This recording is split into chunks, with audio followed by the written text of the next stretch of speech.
Hi everyone, great to be here, and obviously great to hear Venu just before this. And just imagine the contrast, right? And the topic that I'm going to talk about to all of you today in the few minutes that I have been given. With that, mm, uh, the piece is how do you stay relevant in a fast-paced, changing world, right? Uh, mm, so with that, see, basically the point is that it's a great opportunity. I think I have at this great extraordinary moment, full of retail visionaries, many of them here sitting here, and who have collectively reshaped the lives and dreams of India all across, right? So each of us here have faced challenges, right? And that's spanned right across decades. I see leaders who are shaping the future of retail India, right? And it's my pleasure to be here. People have been not only reimagining traditional retail and pioneering digital innovations, pure play innovative players, digital players like Myntra, to obviously people who have bridged traditional and digital with omni-channel, etc. Right. This is also backed with a lot of players and companies which are trying to do sustainability initiatives as well as customer experience breakthroughs. I think the energy and the innovation of the Indian retail sector is at its highest, and it's only growing even more. As I stand before you, there is a very simple story that inspires me, right? While it's simple, but it's a very powerful story also. The story of a small family workshop that began in 1894, 2024, so 130 years back, right? Driven by one man's vision, right, to provide comfortable footwear for all. And that workshop was Bata, right? The founder Bata, and this started off from Czechoslovakia in Europe, right? And 130 years later, about 100 years later, about 100 years back is when India got set up for Bata, and even now, it is the leading footwear player in India and in many, many parts of the world across. I think we are still walking strong, putting our best foot forward, and most importantly, continuing to innovate. Uh, People often ask me, right, that, how do you stay relevant in this fast-pacing world, right, over so many decades, right? And there are very few handful of companies, by the way, right, that you can even think about which stay relevant in this long period over multiple decades, right? There's so many that you would think of which were in their heydays but then have fallen apart. And the answer is very simple. How do you stay relevant? You evolve. If you don't stay current with consumers, right, there is no, that's a short, how do you say, way to oblivion. So you have to evolve. And evolution is what we do, evolution is what we have done, and evolution is what we promise that we will keep doing. We will need to do it at the pace. We'll have to be ahead of consumer curves, and I will be trying to speak to you a few minutes about that today. When I took helm at Bata India a few years back, right, I saw both a challenge and an opportunity, right? But what's life without a challenge, right? If you don't have challenges, you will not, if you don't see the troughs, you will never enjoy the crest. And I think, if you, it's part of journey. And I think to stay relevant in this context that I just talked about, we need to keep transforming while keeping our core values intact. So core values in terms of trust, core values in terms of quality, but the rest needs to evolve in line with consumer needs. People were wanting durability earlier, now they want fast fashion, they want trends, they want to be on trend, they want quick service, they want digital interfaces, but while keeping the core values intact. And that's what we are trying to do, which is to drive this entire transformation through not only product, but even through our process, through our experience, as well as through our people. So first, in terms of product is the core of our business, right? And that's at the heart. We have been pushing boundaries on this like never before. while we listen very closely to consumers, right, in terms of product and what are their preferences, what are they looking for, what do they see as gaps and needs that are unmet, we also want to make sure that we are trend forward. And our distillation in terms of our product strategy has been in terms of one is style and fashion, and the second one is democratizing technology. And whether it is our new age brand called Floats, which has done wonders in terms of the ramp up over the last 3 years, whether it is in terms of the kind of technology that we are bringing through our athleisure footwear under Power, whether it is in terms of the kind of style and fashion that we are bringing in through various price points of Hush Puppies to Bata Red Label to Nine West, that is a new launch that we have done. All of this is towards that. And the best evidence of that is one of our latest launches, right, which is the artisanal leather collection at never before affordability, is something that is bringing worldwide styles and designs to the Indian consumers across the length and breadth. So I think this is going to be the heart to make sure that we keep moving in terms of not only style, but also in terms of technology and bringing in democratization and accessibility to consumers.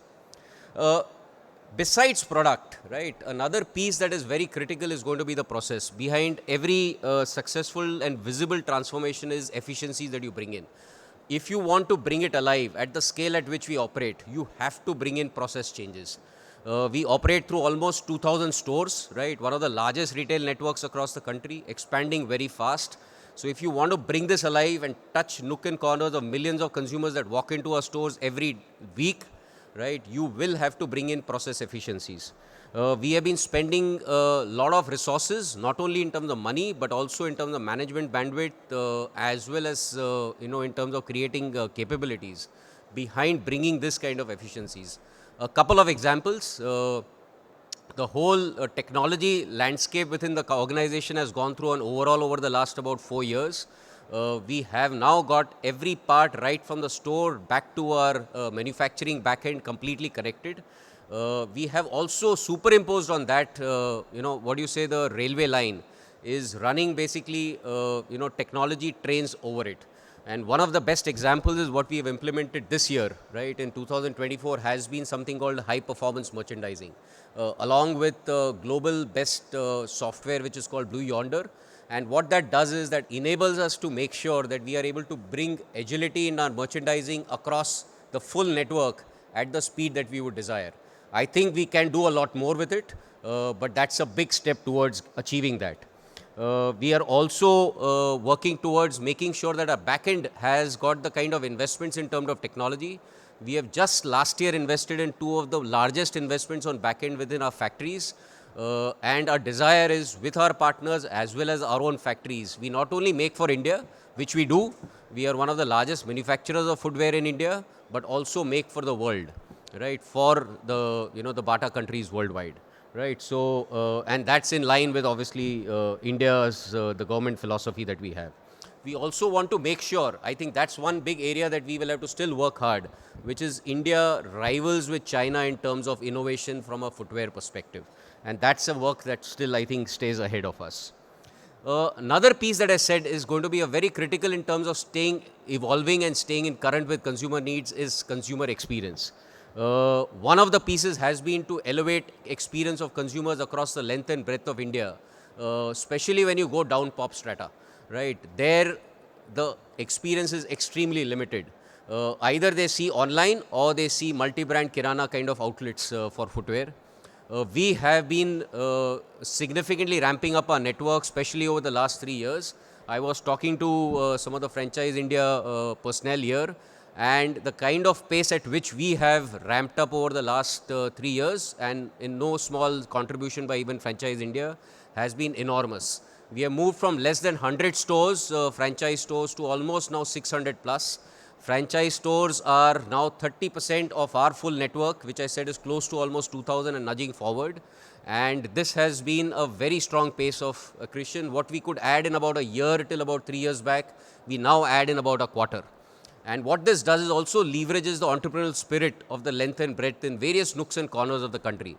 It is also elevating consumer experience for a whole bunch of consumers which have never been exposed to formalized, high quality retail environment. And so that's one part of the entire experience journey. We are also trying to do a lot of technology within our stores. Lift and learn is one, right, where we've got an interactive screen. You lift a shoe off the shelf and you actually have the screen itself talk to you about it, right, before even the salesperson talks to you about it. Getting camera analytics going into the store, which will help us basically rostering the stores much better. Will help us in terms of making sure the right personnel are present. Where are the consumers? What kind of visual merchandising is more effective for consumers? Right? All of that is also aiding to this entire thing of renovating the entire experience. Last but not the least is also something what we have designed is called Bata Red 2.0, which is renovating our stores. Now it's almost 70%, 65 to 70% of our store network. Over the last 3 years that we have invested huge amount of money in terms of renovating it and lifting the experience for consumers to the next level. But besides this, in terms of commitment to exceptional experience, which doesn't just stop at our physical stores, we are also wanting to make sure that we are relevant to the digital consumers. And what we have done is not only partnered with obviously partners like Venu, right, who just talked to you in Myntra, etc., but also we not only have our own D2C site, which actually offers the full splendor of offerings of ours all across the full network of India, right? But also, I think one of the largest things that I am personally very proud about over the last few years has been omni-channel, which is seamlessly bridging the store, the offline environment and experience versus the online experience. There are pros and cons both ways from a consumer perspective. If you're able to offer a seamless bridge, the consumers simply love it. And now our omni-channel business is contributing to more than, close to double-digit contributions to our revenues from our store, which basically means that the full plethora of range of ours, which might be and might not be available in our store, is available to consumers in a jiffy, within 48 hours, delivered to their comfort of their house without the consumer having to worry about it. And that's delivered through a significant back-end contribution. But more importantly, I think the entire manifestation of it is in the confidence at which the store pitches it to the consumers, and the consumers believe in it. And they come back because they see a great experience in it. So something like this is basically making sure that this experience only moves forward. And we want to make sure that this only goes further ahead. I think we are also giving people what they want, which is through this, either through the marketplaces, through the D2C website, as well as through the omni-channel, is in whichever way and form the consumers want experience. So pure offline to omni-channel to marketplaces to the D2C website. Everything is a distinct consumer experience as well as something that delivers them the convenience that they look for. Lastly, as I said, a key trigger and a pillar of transformation and staying current. I talked about product, I talked about experience, I talked about basically in terms of experience, I talked about process, and the last one is people. You cannot do this, especially in large organizations, without making sure that people are carried forward, right? They are retrained and reskilled. You have the right talent at the right places. You have created the right kind of bandwidth, right, which enables you to make sure that great ideas become great executions, right? So ideas are as good as they're executed. And as some wise man said, 99% of all successful ideas are the ones that got executed well, right? And a lot more fell by the wayside. So this would not have been possible without our people. Transformation isn't just about technology and resources, and it's about people. We are wanting to and continuously building Bata towards a modern, eco-conscious, sustainable, and a future-focused organization. Looking ahead, while this is, I think, a journey well fulfilled and fulfilling, but I think there's a long, long way to go for us. There are a lot more mountains to climb, and I am filled with optimism. And India is the best place to be in. I think it's a great time to be in retail in India. We are facing challenges for sure, right? But what is life without challenges, as I mentioned before, and who doesn't want a good fight, right? Deloitte's report on global powers of retailing of 2023 highlighted that consumer-centric innovation is what will drive, differentiate, and make sure that the growth keeps chugging along. And that is what we want to live and breathe by. The brands that win aren't the ones which is the biggest budgets and the biggest resources, are the ones that make sure that innovation is at the center. Consumer is at the center of everything that you do, right? And as long as we are able to live that, there is no reason why another 130 years will be even more glorious for this organization and in the coming future. So that's our North Star, and understanding what matters to consumers and making sure that we deliver it with comfort, style, accessibility, generations and decades after decades.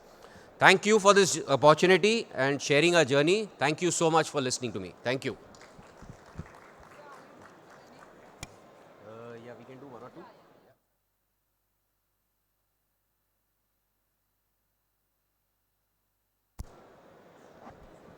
Hello. Yeah, thank you, sir. That was a very good session. I just had a question about omni-channel because in the last panel, I posed that question and they said that faced a lot of challenges. But you said it's been a huge success for you. Would like to know how you managed to make that work for Bata. No, so I don't think it was without challenges. I didn't get your name, but Abhisarika. Sarika, Yeah. right? So I don't think it was without challenges for sure. And as I mentioned, what's life without challenges? But if you're convinced of something, if you are committed to it, and you make sure that you are ready to, how do you say, get your hands dirty, you will figure out if the idea is great, you will figure out a way of successfully executing as well as scaling it, right? Scaling is very, very important, right? So when I say, let's say, for example, we are in high single digits of contribution, it's across stores, across almost, as I said, 2,000 stores. So when you get that belief going at the store that this will work. So I'll tell you an example of a challenge, right? One of the examples was that when you want earlier adopters, right? There were a few store managers and stores that were early adopters. The problem that faced was that they were promising consumers a certain experience, which was that I don't have this size, I don't have this style, but this is what is the digital screen showing you, please book it. The consumer believed, right, because they trust the brand, they booked it, they paid for it, but the delivery experience was pathetic, right? We didn't have the entire backend stitched up, right? We had times wherein, let's say, for example, the technology was not linked seamlessly, right? So the inventory was not available seamlessly. Because what you're trying to do is inventory across 2,000 stores is made alive all across, right? You are making sure that there is a complete logistics network that is able to pick from the 2,000 store and supply it to the first store or something like that, right? But you realize you want to figure out, if you're committed to the idea, you figure out where the issues are, fix them, and I'm sure you can get success in it. Hi, Gunjan. My name is Ashish. Nice presentation without a deck, so coming straight from the heart. You also mentioned, about this consumer, understanding consumer. So how does Bata generate consumer insights? I know, you are one of the consumer-focused company. And what advice do you give to other companies who are relatively new to generate those insights and take actions? Okay. So consumer insight is actually fundamentally, Rakesh, very simple. Yeah, it is basically listening to consumers. Now, in whichever way and form and whatever scale that you operate, right? Even if I'm a single store brand, an entrepreneur, right? If I'm a startup, if I am making sure that I put that effort to listen to those consumers who are not only buying from me, but consumers who are not buying from me, right? That itself is consumer insight. And successful brands, successful innovators, and successful startups are people who do that continuously and do that rigorously, regularly, right? And even if that requires, they make sure that they challenge their own convictions. Idea might be great today, might not be relevant, let's say 6 months or 12 months down the line, right? So how do you make sure that you challenge some of that? Is stay current, is listening to consumers.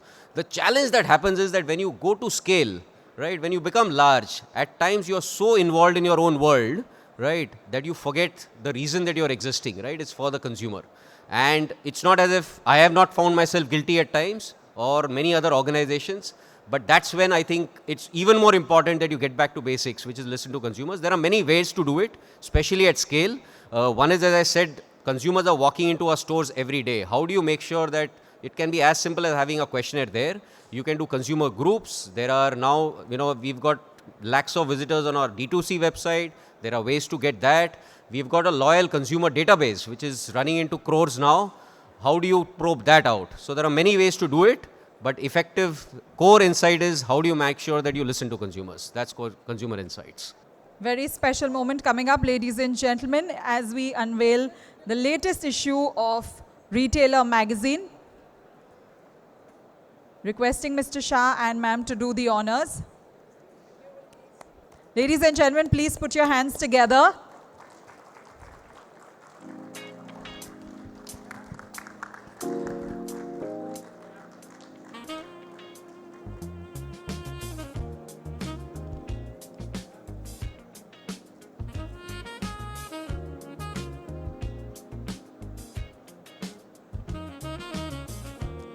Can we have the memento on stage, please?